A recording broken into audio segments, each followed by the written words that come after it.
नमस्कार दोस्तों, आज हम आपके लिए लेकर हाजिर हैं राजस्थान का भूगोल। राजस्थान के भूगोल के अंतर्गत आज अपन पढ़ेंगे राजस्थान एक परिचय या राजस्थान एक सामान्य परिचय। राजस्थान का सामान्य परिचय आज अपन पढ़ेंगे। राजस्थान की क्या स्थिति है, कितना इसका विस्तार है, ये सारी चीजें अपन विस्तार से अध्ययन करेंगे। लेकिन उससे पहले सबसे पहले अपन बहुत देखिए, आज के राजस्थान की स्थिति अपन मैं मोटे तौर पर बनाऊं तो ये स्थिति बनती है। ये अपना लगभग करेक्ट नहीं है, लेकिन लगभग में अपन ये स्थिति राजस्थान की मान सकते हैं। लेकिन इस स्थिति को राजस्थान नाम मिलने में कितना टाइम लगा, कितना वक्त लगा, ये अपन आज थोड़ा चर्चा करेंगे। इसके लिए थोड़ी चर्चा अपन करेंगे। देखिए, सबसे पहले सबसे प्राचीन, आप लोगों को पता होगा कि सबसे प्राचीन भारत की अपन बात करें तो सबसे प्राचीन चीज है अपने यहाँ पर वेद, जिनकी रचना के लिए कहा जाता है कि ब्रह्मा जी ने इनकी रचना की थी। तो इस वेदों में और सबसे प्राचीन वेद, देखिए अपने वेदों की संख्या 4, आप लोगों को सबको पता होगा, ऋग्वेद, सामवेद, यजुर्वेद और अथर्ववेद। इनमें से सबसे प्राचीन वेद है ऋग्वेद। तो ऋग्वेद में राजस्थान के लिए क्या शब्द मिलता है, क्या नाम मिलता है, मैं बता देता हूँ। ऋग्वेद के अंतर्गत राजस्थान का नाम मिलता है ब्रह्मरथ। तो आपको एक बात यहां से ध्यान रखनी है कि राजस्थान का क्या नाम मिलता है। ऋग्वेद के अंतर्गत राजस्थान का नाम मिलता है ब्रह्मरथ। ये बात आपको ध्यान रखनी है। मेन इंपॉर्टेंट, बहुत ही इंपॉर्टेंट ये क्वेश्चन है कि ऋग्वेद के अंतर्गत राजस्थान का नाम क्या मिलता है। तो ऋग्वेद के अंतर्गत राजस्थान का नाम मिलता है ब्रह्मरथ। दूसरी अपने यहाँ पर प्राचीन चीजें हैं कि रामायण, जो रामायण के रचनाकार थे, आप सबको पता है, महर्षि वाल्मीकि थे। तो महर्षि वाल्मीकि ने रामायण में राजस्थान के लिए एक शब्द का प्रयोग किया है। उस शब्द का नाम है मरुकांता। इस बात को आपको ये बात भी बड़ी इंपॉर्टेंट है कि महर्षि वाल्मीकि ने रामायण में राजस्थान के लिए कौन से शब्द का प्रयोग किया। तो आपको ये बात पता होना बहुत जरूरी है कि राजस्थान के लिए मरुकांता शब्द का प्रयोग किया। अब बात आती है, एक यहाँ पर अंग्रेजी अधिकारी थे जॉर्ज थॉमस। ये बड़ा इंपॉर्टेंट है, जॉर्ज थॉमस। तो जॉर्ज थॉमस जो है ये एक अंग्रेजी अधिकारी थे। मैं आपको बता देता हूं कि इसने सन 1800 ईस्वी में पहली बार राजस्थान के लिए राजपूताना शब्द का प्रयोग किया। कौन से शब्द का प्रयोग किया? राजपूताना शब्द का प्रयोग किया। देखिए, आपको जो है थोड़े मैं ऐसे बता देता हूँ, आप यदि कंफ्यूज होगी ऋग्वेद में क्या नाम मिलता है, रामायण में क्या नाम मिलता है और जॉर्ज थॉमस ने किस शब्द का प्रयोग किया, तो आपको बता देता हूँ। री आ रहा है इसमें, भय, इसमें भी रे आ रहा है, यानी ऋग्वेद में ब्रह्मरथ। और रामा मैं आ रहा है, इसमें भी मैं, मरुकांता। तो रामायण में मरुकांता शब्द का प्रयोग हुआ। जॉर्ज थॉमस ने सबसे पहले 1800 ईस्वी में राजपूताना शब्द का प्रयोग किया। तो ये बात है, यहाँ तक हमने क्लियर है। अब एक आदमी आता है, देखिए वो आदमी बड़ा इंपॉर्टेंट है राजस्थान इतिहास के लिए नहीं, भारत के संपूर्ण इतिहास के लिए वो आदमी बड़ा इंपॉर्टेंट है। जानता कुछ भी नहीं है, लेकिन एक बात और बता देता हूं, वो कुछ भी कहता है क्योंकि उसने यहाँ की जो है सिर्फ एक छोटे तौर पर राजस्थान के इतिहास को देखा था। और वो उस आदमी का नाम है colonel James Strong. Colonel James Strong. देखिए, ये कुछ भी कहता है क्योंकि इसको विस्तृत जानकारी नहीं थी। इन्होंने भाटो, राजपूतों या शिलालेखों के माध्यम से जैसे भी इतिहास जुटा पाया वैसे इसने लिख दिया। क्योंकि बहुत बार ये क्या लिखता है कि मतलब 1569 में आक्रमण, 1576 में जो हल्दी घाटी का युद्ध लड़ा गया था, इसका सेनापति जो था अकबर का, वो सलीम था। ये लिख देता है, कुछ भी लिख देता है, जबकि उस समय सलीम की उम्र मात्र 7 साल की थी। 69 में तो 1569 में तो उसका जन्म हुआ था, तो मात्र 7 साल की उम्र थी। ये बता देता है कि सलीम उसका सेनापति था। इसके अलावा बहुत बार ये बहुत सी चीजें बता देता है। ये एक बात और कहता है कि भाई मीरा राणा सांगा की पत्नी थी, क्योंकि इसने जो इसके जितना इसको स्रोत मिले उतना ही ये बता देता है, कुछ भी। लेकिन बड़ा इंपॉर्टेंट है, हर जगह अपनी टांग अड़ा देता है। Colonel James Strong. Colonel James Strong ने राजस्थान के लिए क्या कहा था? देखिए, कर्नल जेम्स स्ट्रॉन्ग बड़ा इंपॉर्टेंट है, लेकिन कुछ भी कहता है। इनकी बातों में सत्यता है, लेकिन इतनी नहीं है जितनी अपने मान सकते। कर्नल जेम्स स्ट्रॉन्ग ने राजस्थान के लिए सर्वप्रथम राजस्थान राजस्थान और रजवाड़ा शब्द का प्रयोग किया। ध्यान रखना ये बड़ा इंपॉर्टेंट है भाई। राजस्थान, राजस्थान और रजवाड़ा, इन तीन नामों का प्रयोग जो है कर्नल जेम्सटोन ने राजस्थान के लिए किया था।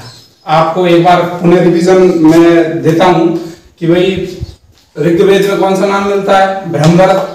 रामायण में कौन सा मिलता है, मरुपंतर। इधर अपन देखे जॉर्ज थॉमस ने सबसे पहले जो है राजस्थान के लिए राजपूताना शब्द का प्रयोग किया। कब किया, 1800 ईस्वी में। और कर्नल जेम्सटोन ने राजस्थान के लिए राजस्थान और रजवाड़े शब्द का प्रयोग किया।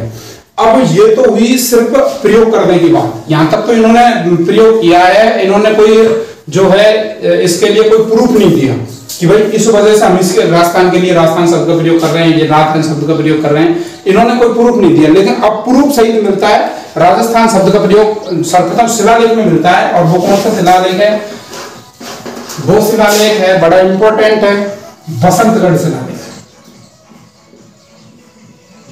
बसंतगढ़ शिलालेख, ध्यान रहे, बसंतगढ़ शिलालेख में पहली बार। देखिए कब का है शिलालेख, ये शिलालेख है विक्रम संवत 628 का। देखिए विक्रम संवत 682, विक्रम संवत 682 का है। तो सन निकाल लो, 57 साल बैक आ जाओ। विक्रम संवत के 57 साल जैसे आप बैक आओगे, इसमें से 57 जाएगा तो कितना बच जाएगा, 3 और 2 5, 25, यानी सन 625 का ये शिलालेख है। विक्रम संवत 682, सन 625 का ये शिलालेख है। और ये जो है आपको बता देता हूं कि ये जो शिलालेख है, ये इसकी भाषा है संस्कृत है। और इसकी जो लिपि है वो कुटिल लिपि में लिखा गया ये शिलालेख है। और ये है जो है चालुक्य, वो चावड़ा वंश के शासकों का शिलालेख है। और इसमें पहली बार राजस्थान के लिए राजस्थान द्वितीय शब्द का प्रयोग हुआ है। पहली बार लिखित प्रारूप मिलता है, यानी लिखित प्रूफ अपन को मिलता है राजस्थान शब्द के लिए, राजस्थान के नाम के लिए। वो मिलता है बसंतगढ़ शिलालेख 682 ईस्वी का है, सन 625 का है। भाषा इसकी संस्कृत है, लिपि इसकी कुटिल है। और ये चावड़ा वंश के शासक का, जो चावड़ा वंश का शासक है बरमलात का ये शिलालेख कहा जाता है। और इसमें सर्वप्रथम पहली बार सबसे पहले राजस्थान द्वितीय शब्द का प्रयोग हुआ है। लेकिन कुछ इतिहासकार है वो ये कह के इसको टाल देते हैं कि राजस्थान द्वितीय जो शब्द है ये किसी शासक के लिए प्रयोग हुआ है। लेकिन जो भी हो, राजस्थान शब्द का सर्वप्रथम लिखित जो अपने को प्रूफ मिलता है वो है बसंतगढ़ शिलालेख, ये ध्यान रखना है। अब देखिए अपन कुछ बात करते हैं कि राजस्थान विश्व में, भारत में राजस्थान की क्या स्थिति है। तो आपको सबसे पहले मैं कुछ बातें बताता हूं जो आपके लिए बड़ी इंपॉर्टेंट है। देखिए पहली बात तो यह है कि अपन दिशा निश्चित कैसे करें। दिशा निश्चित कैसे करें, तो अपन इस प्रकार से लाइनिंग कर सकते हैं। ये दिशा निश्चित करने के लिए देखिए जहां पे आप खड़े हो, जैसे आप किसी भी बोर्ड पे या पेज पे लाइन खींचते हो, ऊपर की तरफ उत्तर होता है। ध्यान रखना इस बात को, आप ध्यान रखना। देखिए कुछ इतिहासकार कुछ वगैरह वगैरह बात होती रहती है कि सर्वप्रथम कौन सी दिशा आई। भाई दिशा का भी तो रहता है कि भाई ये ऐसे तो है नहीं कि चारों दिशा एक साथ आ गई हो। सर्वप्रथम कोई सी दिशा तो आई होगी। कौन सी दिशा सर्वप्रथम है, तो कुछ कहते हैं कि भाई सूर्य जो पूरब से निकलता है तो पूरब दिशा सर्वप्रथम आई थी। ना गलत है क्या, क्योंकि सर्वप्रथम जो दिशा अपने जो पूर्व दिशा का निर्धारण करते थे वो करते थे ध्रुव तारे।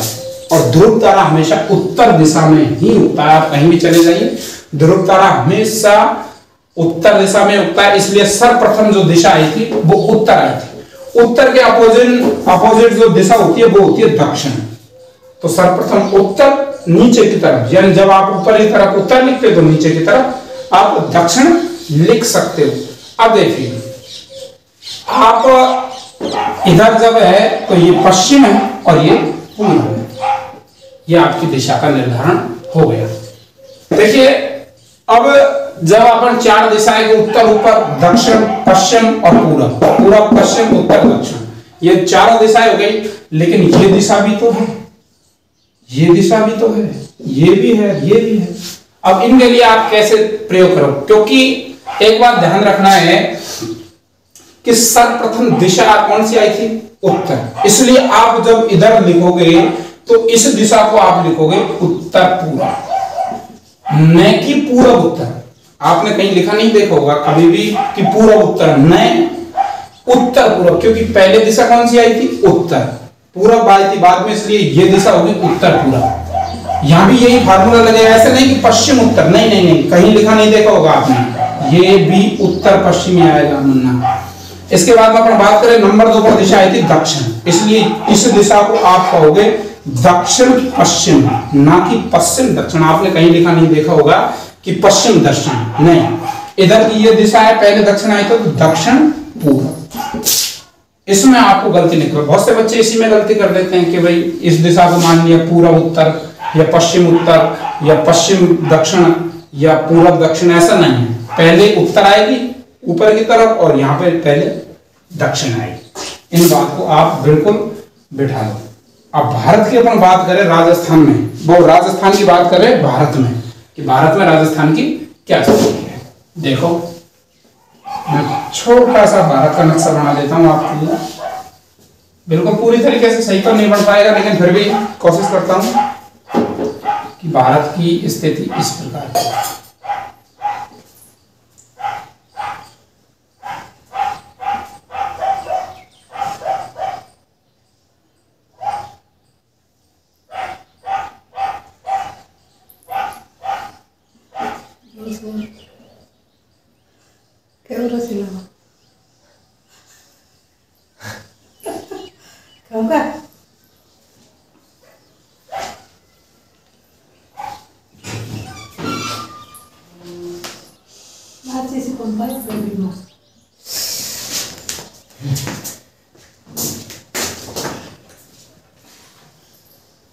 ये अपने भारत का नक्शा लगभग में है, मैं ऐसे नहीं कह रहा कि बिल्कुल सही है, लेकिन लगभग सही है।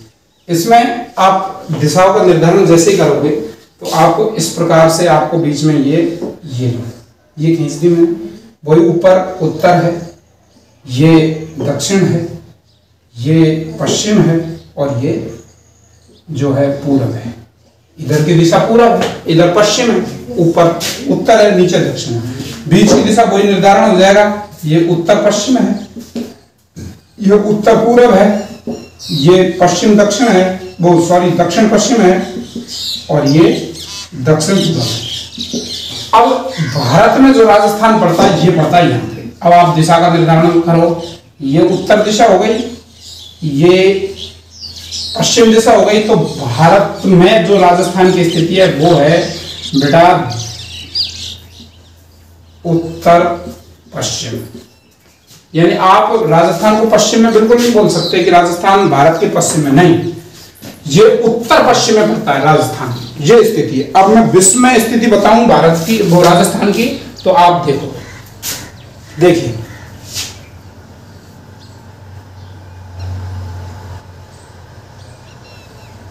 ये देखिए, आगे देखिए विश्व आप देखोगे, विश्व में भी बहुत सारी चीजें हैं जो आप जो है जानते हैं या नहीं जानते हैं, ये आगे की बात है। देखिए जो पृथ्वी है, अपनी जो पृथ्वी है वो इस प्रकार से गोल है, ऐसा कहा जाता है, माना जाता है कि अपनी पृथ्वी है भैया गोल। ये हो गई गोल, चल नहीं रहा भैया मानकर।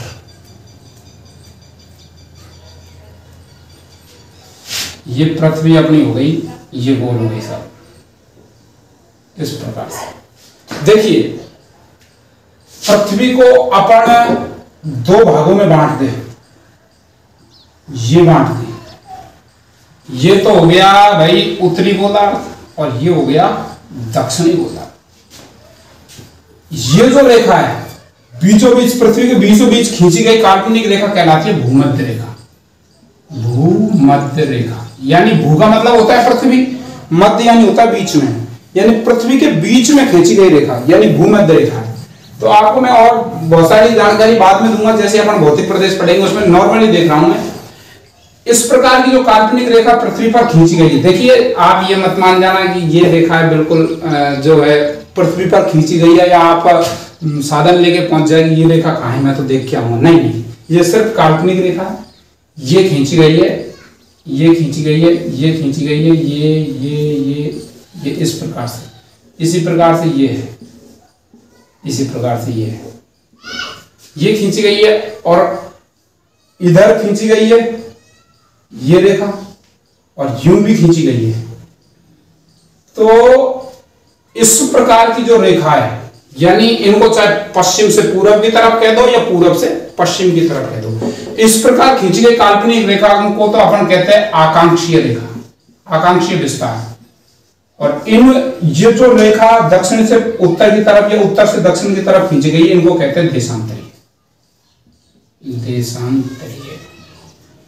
अब देखिए, आपने कभी ध्यान दिया हो कि आप पढ़े हो, जब आपने चांदा यूज में दिया हो, इस प्रकार का जो आधा रहता है और उस पे कुछ रहता है लिखा है, इस प्रकार से लिखा रहता है उस पे, तो यहां से आप 23.5 डिग्री उत्तर की तरफ जाओगे, ये हो गई भैया 23.5 डिग्री, मान लिया अपन यहां तक।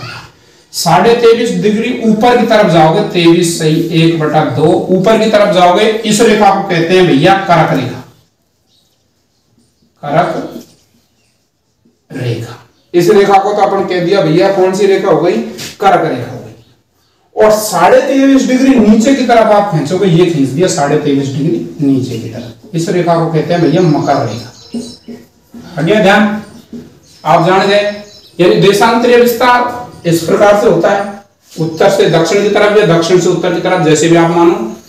ये उत्तर से पश्चिम की तरफ या पश्चिम से उत्तर की तरफ होता है आकांक्षीय विस्तार। तो 23.5 डिग्री आकांक्ष पर रेखा जो है वो है करक रेखा। इधर 23.5 डिग्री उत्तर में करक रेखा है और 23.5 डिग्री दक्षिण में मकर रेखा। ध्यान रखना इस बात को। अब राजस्थान जो स्थित है वो यहां पर स्थित है। विश्व में अपन राजस्थान की बात देखें तो विश्व में राजस्थान यहां स्थित है। देखिए 23.5 डिग्री जो रेखा है मकर रेखा, वो राजस्थान के बांसवाड़ा जिले से गुजरती है। किरण कौन से जिले से गुजरती है भैया? बांसवाड़ा जिले से। इस बात को आप ध्यान रखना, मिटाने के लिए क्या भैया, तो बांसवाड़ा जिले से गुजरती है। ये बांसवाड़ा है 23.5 डिग्री बांसवाड़ा जिले से गुजरती है। बांसवाड़ा जिले से ये गुजर गई भैया करक रेखा। और भारत के, ध्यान रखना, भारत के बीचों बीच से गुजरती है। 7 राज्यों से गुजरती है भारत के बीचों बीच से। गुजरात हुई, मध्य प्रदेश, झारखंड, यानी बांसवाड़ा की कुशलगढ़ तहसील से होकर गुजरती है ये रेखा। कुशलगढ़ तहसील से गुजरती है ये रेखा 23.5 डिग्री जो उत्तर की तरफ है करक रेखा। तो राजस्थान की अपन विश्व में स्थिति देखेंगे तो वो है उत्तर पूर्व, यानी ये उत्तरी गोलार्ध में है और पूर्व दिशा की तरफ है। तो इसकी स्थिति रहेगी, राजस्थान की जो स्थिति रहेगी वो रहेगी उत्तर पूर्व। विश्व में अपन देखेंगे तो राजस्थान उत्तर पूर्व में है। और यदि अपन भारत में देखें तो उत्तर पश्चिम में। इन बातों को आप थोड़ा ध्यान रखें कि विश्व में राजस्थान की स्थिति उत्तर पूर्व में और भारत की बात करें तो उत्तर पश्चिम में। 23.5 डिग्री पे जो कर्क रेखा उत्तरी आकांक्षीय 23.5 डिग्री जो कर्क रेखा है वो राजस्थान के बांसवाड़ा जिले की कुशलगढ़ तहसील से होकर गुजरती है। यहां तक क्लियर? हाँ जी सर जी क्लियर है। आगे देखते हैं अपन। देखिए राजस्थान का जो आकांक्षीय विस्तार है वो देखते हैं। एक बात और बता देता हूं कि स्वतंत्रता के बाद जो 1948 में राजस्थान को राजस्थान शब्द मिला था, राजस्थान नाम मिला था 1948 में। 25 मार्च 1948 को राजस्थान शब्द मिला था और ये राजस्थान एकीकरण के दूसरे चरण में ही राजस्थान नाम मिल चुका था। इस बात को आप ध्यान रखना, जो एकीकरण का दूसरा चरण है उसमें राजस्थान को राजस्थान नाम मिल चुका था। यहाँ पे तो प्रयोग हुआ था राजस्थान शब्द का सर्वप्रथम और छठे चरण में जाके राजस्थान शब्द मिला था। यहाँ पे प्रयोग हुआ था सर्वप्रथम 25 मार्च 1948 को और 26 जनवरी 1950 को। 26 जनवरी 1950 को राजस्थान को राजस्थान शब्द मिल गया था, यानी जिस दिन अपना संविधान लागू हुआ था उस दिन राजस्थान को राजस्थान शब्द मिल गया। 25 मार्च 1948 को प्रयोग हुआ था सर्वप्रथम और 26 जनवरी 1950 को राजस्थान को राजस्थान शब्द मिल गया था। देखिए मैं बात करूं, अपना बात कर रहे थे कर्क रेखा की, तो कर्क रेखा बांसवाड़ा जिले के कुशलगढ़ तहसील के जो है बोरकुंड गांव से गुजरती है। कुशलगढ़ तहसील का एक गांव है बोरकुंड, वहां से ये गुजरती है, ध्यान रखना इस बात को। 23.5 डिग्री जो रेखा है उत्तर की तरफ। अब देखिए राजस्थान का जो अब आगे का जो देशांतरीय और आकांक्षी विस्तार है वो अपन पढ़ेंगे अगली वीडियो में। जब तक के लिए नमस्कार और चैनल को लाइक करें, सब्सक्राइब करें।